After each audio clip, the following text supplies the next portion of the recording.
Hello and नमस्कार everybody. स्वागत है आप सभी लोगों का। आज का ये सेशन एक बहुत ही इंफॉर्मेटिव सेशन होने वाला आप सभी लोगों के लिए। और इस सेशन में मैं आपसे बेसिकली बात करूंगा गेट 2024 के लिए।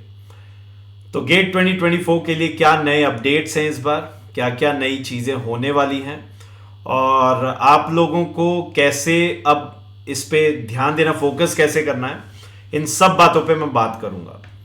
आने वाले 10 मिनट थोड़ा सा आप समय निकालिए और एकदम कान खोल के ढंग से इन बातों को सुनिए।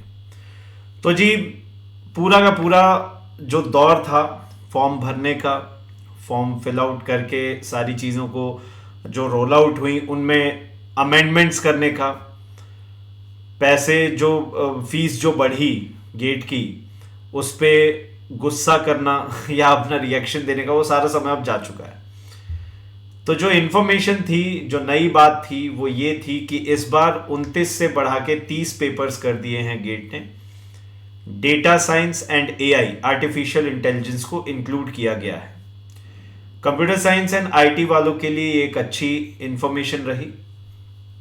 और बाकायदा अगर मैं बात करूं कि अदर इंजीनियर्स, या फिर हम यूं कहें कि मैकेनिकल इंजीनियर्स या फिर civil engineers, electrical, computer science, इन सारे लोगों के लिए एक और ऑप्शन निकल के आ गया।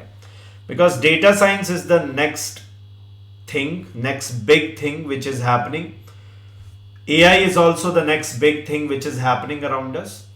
तो ये एकदम लाजमी है, ये एक अच्छा वेलकम स्टेप है बाय गेट ऑर्गेनाइजर्स कि आप इसको इनकलकेट करते हैं एज अ नेक्स्ट पेपर। चलिए, तो जिनने भी उसके लिए फॉर्म भरा है, all the very best. Engineering maths वही रहेगा, इंजीनियरिंग एप्टीट्यूड वही रहेगा, एंड कुछ 5 से 6 इसके स्पेसिफिक पेपर्स हैं जो इंक्लूड किए गए। नेक्स्ट अगर मैं बात करूं फर्दर मोर, तो और नया ये इंफॉर्मेशन आई है कि एनएमडीसी वो इस बार गेट के थ्रू ही अपने ट्रेनीज को, टेक्निकल ट्रेनीज को एंट्री लेने वाली है। तो ये काफ़ी अच्छी इंफॉर्मेशन है जो कि निकल के सामने आ रही है। कोर ब्रांचेस के लिए स्पेसिफिकली ये बहुत अच्छी इंफॉर्मेशन होने वाली है।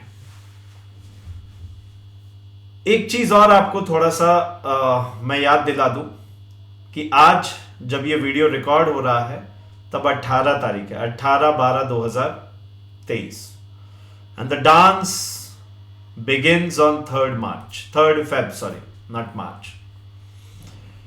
So अगर थोड़ा सा हम लोग देखें तो 45 डेज के अप्रोक्सीमेटली टाइम बचा है। Now what can happen in these 45 days? जितने भी एस्पिरेंट्स हैं उनका एक पेपर, एक ना एक ऐसा सब्जेक्ट सेट होता है, 4 से 5 सब्जेक्ट्स का, जो फेवरेट होता है और जो उनको इजी लगता है। तो आपका जो रिवीजन है, आपका जो तैयारी है, वो सब कुछ वहीं से शुरू होना चाहिए। It should start from there itself, क्योंकि जो आपका स्ट्रॉन्ग फ्रंट है that should be made much more strong.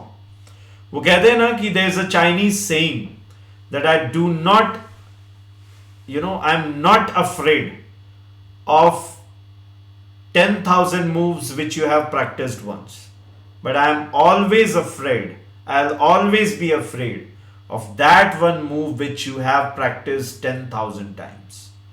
So जो आपका फेवरेट सब्जेक्ट है, जो आपको पढ़ने में मजा आता है, जो आपको पढ़ने में अच्छा लगता है, वो आपका फोटे है, वो आपका डोमेन है, उसको पकड़ के रखिए, उसको जाने मत दीजिए, उसकी प्रैक्टिस तो आप करते ही रहिए। उसके अलावा अब इन 45 डेज में आपको जितना हो सके टेस्ट सीरीज देनी है, जितना हो सके। क्योंकि देखो यार, प्रीवियस ईयर क्वेश्चंस करना अच्छी बात है, प्रीवियस ईयर क्वेश्चंस का से आपको आइडिया लग जाता है कि किस टाइप का पैटर्न आ रहा है, लेकिन question as it is GATE में कभी रिपीट नहीं होता, कभी रिपीट ना हुआ है ना कभी होगा। विरले कभी एक आध दो मिल जाते हैं ऐसे क्वेश्चंस, बट वो भी थियोरेटिकल। न्यूमेरिकल क्वेश्चंस रिपीट होना is not possible in GATE, कभी होता ही नहीं है, ट्रेंड ही नहीं है ऐसा. So what happens when you practice previous year question papers over and over again, तो उससे आपको एक ट्रेंड पता चलता है. बट उस ट्रेंड पे बेस्ड वो सवाल जो आ चुके हैं वो आप कर लिए, लेकिन जो आ सकते हैं वो भी उतने ही इंपॉर्टेंट हैं, और वो आपको पता कहां से चलेगा? टेस्ट सीरीज से पता चलेगा. तो इस समय आपका प्राइम फोकस टेस्ट सीरीज पे होना चाहिए. जितना ज्यादा आप टेस्ट सीरीज को अटेम्प्ट करेंगे उतना ही ज्यादा आप एक टोन सेट करेंगे अपनी प्रिपरेशन की, एक टोन सेट करेंगे एग्जामिनेशन को अटेम्प्ट करने की. This is very much important for each and every aspirant I am talking about, चाहे कोई सी भी ब्रांच हो. It doesn't matter now, planning strategy, planning information, वो सबके लिए कॉमन है भाई. ठीक है. अब थोड़ा बहुत मैं बात करना चाहूंगा आपसे अबाउट इंजीनियरिंग मैथमेटिक्स, इस सब्जेक्ट का इंपॉर्टेंस. ये सब्जेक्ट आपके लिए वेटेज रखता है 13 मार्क्स का. 13 मार्क्स आप सीधे सीधे गेन कर सकते हैं अगर आपको क्वेश्चंस की प्रैक्टिस करना आ गया है, क्वेश्चंस आपने अटेम्प्ट कर लिए हैं, टेस्ट सीरीज के क्वेश्चंस आपने उड़ा दिए हैं, तो आपके लिए सब्जेक्ट बहुत इजी हो जाएगा. Is very easy to score up to 10 to 12 marks in this paper. ठीक है. इसमें भी कुछ सब कैटेगरीज हैं, वो डोमेन कुछ स्ट्रांग होंगे, कुछ वीक होंगे. इनको आप आइडेंटिफाई करके मार्कअप करके अपने अकॉर्डिंग सेट करिए, क्योंकि अभी से अगर आप इनको नहीं आइडेंटिफाई करके चलोगे तो अपकमिंग डेज में आपको बहुत ज्यादा प्रॉब्लम फेस होने वाली है. You are going to face problems in the coming days. So what happens now, अब हम लोग वीडियो के एंड में, एंड सेगमेंट में है कि अब क्या करें. राइट.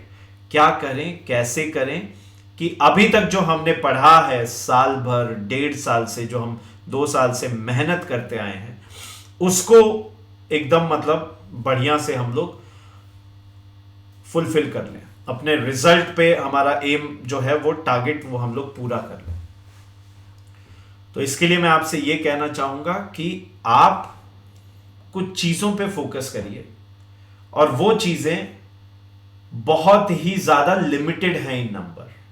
सबसे पहला, जो भी शॉर्ट नोट्स आपने बनाए हैं उनका रिवीजन कंटिन्यूअसली करते रहिए. इंपॉर्टेंट फॉर्मूले देखना बहुत जरूरी है, इंपॉर्टेंट फॉर्मूले को प्रैक्टिस करना बहुत जरूरी है, ग्राफ्स समझना बहुत जरूरी है. ठीक है. और उसके अलावा आपको एक और चीज आनी चाहिए, और वो है टाइम का मैनेजमेंट. सबसे बड़ा इशू, सबसे बड़ी प्रॉब्लम जो आप फेस करोगे वो ये होगा कि एक कोई टफ क्वेश्चन आएगा और उसमें आप आधे घंटे से लेके 45 मिनट तक वेस्ट कर दोगे.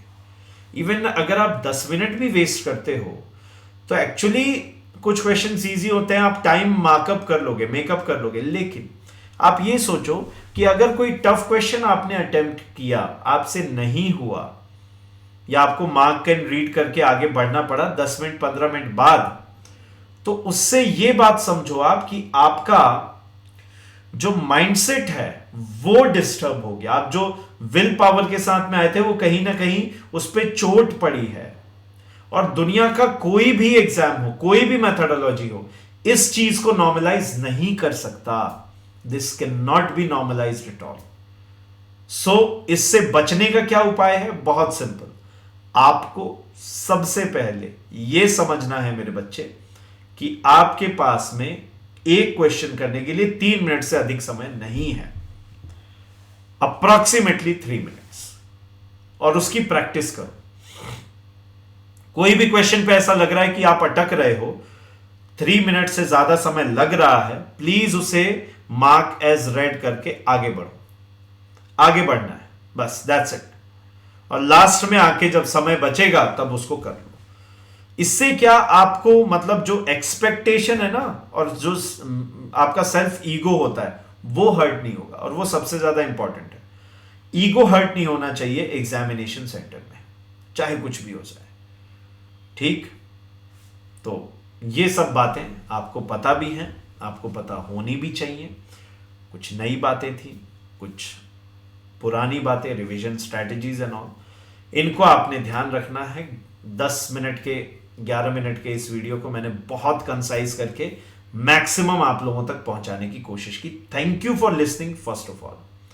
दूसरा, मैं आपसे यह कहना चाहूंगा कि अनअकैडमी के बहुत ही अमेजिंग कोर्सेज चल रहे हैं, लॉन्च होने वाले हैं।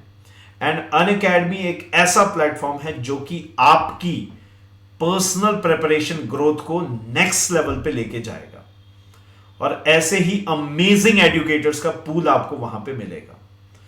तो जल्दी से जल्दी डिस्क्रिप्शन में जाके अनअकैडमी के लर्निंग एक्सपीरियंस को समझिए। सबसे पहले स्पेशल क्लास में आइए, एक्सपीरियंस लीजिए, और फिर आराम से इस जर्नी का पार्ट बनिए जो कि अनअकैडमी कंटिन्यूअसली स्ट्राइव कर रहा है। और इसके रिजल्ट्स पिछले मतलब जब से हमने ये सेगमेंट शुरू किया तब से जो अमेजिंग रिजल्ट्स हैं उनको आप एक्सपीरियंस कीजिए, फिर डिसाइड कीजिए। All the very best for GATE 2024। ये 45 दिन पहले मैं डेली बोलता रहूंगा, आप चिंता ना करें। Thank you so very much, with my love and pleasure. Love you all, see you soon, जय हिंद। Please please please take care.